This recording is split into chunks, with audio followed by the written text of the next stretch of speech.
Мен турган жер бул Машина базар тарап. Машина базарга келесиздер. Машина базардан өтсөңүздөр Кеңеш айылы. Кеңеш айылынан дагы өтүп, Гүлбар тарапка бир аз жүрсөңүздөр Чаштар ачкана.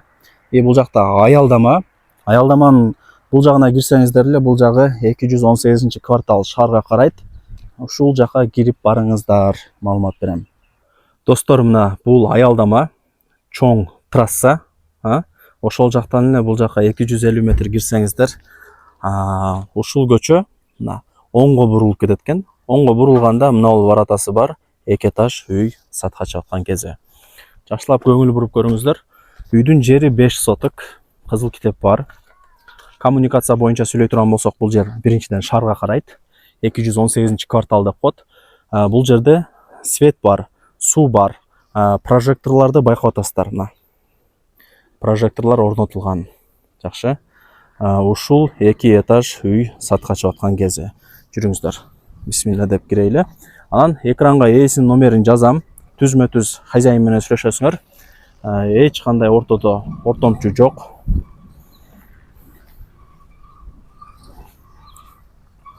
Так, достор, мына көчөлөрүн көрүп атасыздар. Кенен 16-үй болуп калат экен. 4 тарабы пескоблок забор менен тосулган. Эч ким кире албайт, безопасный. Бул жак ошо негизги кирүүчү варата болуп атат, түшүнүктүү эле. Могул жакта болсо кичинекей калиткасы бар экен, кирип чыгып турганы. Жери 5 соток, суу бар, свет бар, прожекторлор коюлган. Жүрүңүздөр, бисмилла деп туруп кирейли.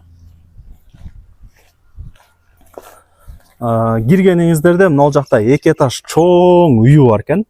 Плюс подвалы. Подвалдын высотасы өзү эле 2 метр чыгат. Подвал өзү 3 бөлмөдөн турат. Ортосуна монолит куюлган. Мындай плита ташталган да, мындай айткандачы. 2 этаж жилой үй, достор. Толук бүт элек, отделкасы калган. Өзүңүздөр ичи сыртын жакшынакай кылып бүтүрүп аласыздар. Отделкасы эле калган да. Үйдүн алдына стяжка, бир канча 3-4 машина батат. Бул жагы 10 тонналык кудук. Суу кеңири, суу бар. Бирок кошумча бул жака деле толтуруп кое бересиздер. И нар жакта ажаткана. Үйдү дагы атайын бир бурчка салган. Местан уттурбайын депчи. Нар жакта көчөттөрү бар экен. Азыр эми мына биринчи 2 этаж үйдү көргөзүп чыгайын. Анан чыгып королорун дагы көргөзөм. Жүрүңүздөр. Мына достор, короосун дагы көргөздүм. Мына жакта жүзүмдөр эгилген экен. Баягы карабаганына байланыштуу мындай жайылып өсүп кетиптир. Так, короосу уже түшүнүктүү эле. Мына темир эшикти ачып киресиздер. Бисмилла деп кирейли. Бул жер ошо холл болот. Бул жагы мындай лестница. Мындай кумшубак, электромонтаждары бүткөрүлгөн. Зато сиздерге деле жакшы. Кааласаңыздар, обои кааласаңыздар, краска, кыскасы ал жагын каалаганда алып бүтүрөсүздөр. Мына печкалардан бери орнотуп койгон. Кудай буюрса, өзүңүздөр келип көрөсүздөр. Телефонда эч нерсе бүтпөйт. Көз менен көргөн башка туугандар. Телефонда жакшынакай чыгып калышы мүмкүн. Же телефондо түшүнүксүз болуп калышы мүмкүн.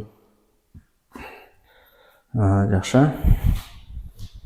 И мына жыгач менен эле, да, лестница менен эле чыгабыз 2-нчи этажга. Анан үй кирпич, мына. Даже мындай междукомнатный стеналарды дагы кирпич менен кылган. Бетон менен тосуп койгондар болот да. Жок, кирпич экен. Мына гипсокартон. Бул биринчи комната.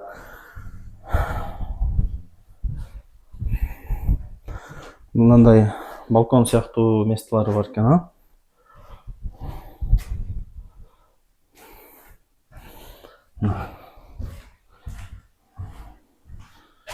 бош орындуктары мындай.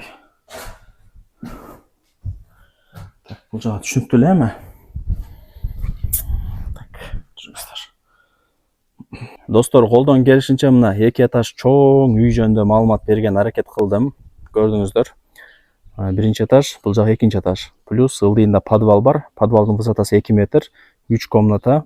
И подвал менен биринчи этаждын ортосуна жанагындай плита ташталган. Кыскасы, өздөрү салган, өтө сонун үйлөрдүн бири экен. Өзүбүз нолдон баштап салганбыз деди. Эми сөздүн ачыгы бул жакта хозяйкасы эжекебиз Бишкекте жашап, ошол жакта отурукташып калыптыр. Ошол жака биротоло көчүп кетип атканына байланыштуу бул оштогу үйүн сатка коюп аткан кези. Эмне сатып экен деп эле барыңыздар жаза бересиздер. Кызыл китеби бар, закон түрүндө өткөрүп берет. Бул жер шаарга карайт. Шаардагы госрегистрден өткөрүп аласыздар. Мына мен басып аткан бул 10 тонналык кудугу. Бул жак ажаткана. Анан мына үйдүн алдында крант бар, суу чыгат. Боковой тарапта көчөттөр эгилген, төрт тарабы тосулган, лишний адам кире албайт. Үйдү дагы атайын бир бурчка салган. Баасына келе турган болсок, келишим баада экен. Айтайын дегеним, чалсаңыздар же WhatsApp'тан ээсине жазсаңыздар, баасын өзү айтат. Вариант обмен жолдорун сүйлөшөсүздөр. Эч кандай ортомчу жок. Прямой хозяиндын номерин жаздым. Барыңыздарга ийгилик, аракетти кылыңыздар.